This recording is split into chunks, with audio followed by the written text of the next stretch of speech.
nagpapasalamat po ang Santiago Siho Commemorative School na isa sa mga recipient ninyo sa inyong programa sa project ng Triple V. Thank you very much po kay Miss Vem Velasco at saka kay Sir Noah.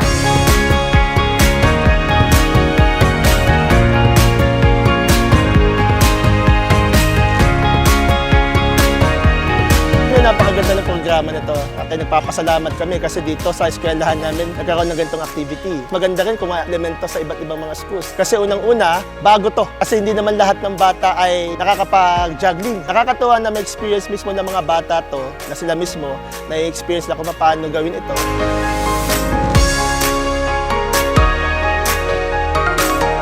Kaya yung way para ma-develop yung eye-hand coordination, presence of mind. So, as a mother of two, papatry ko siya sa anak ko. Maganda siya, parang nakakalibang, para kahit paminsan-minsan mawawala yung attention nila sa mga gadget.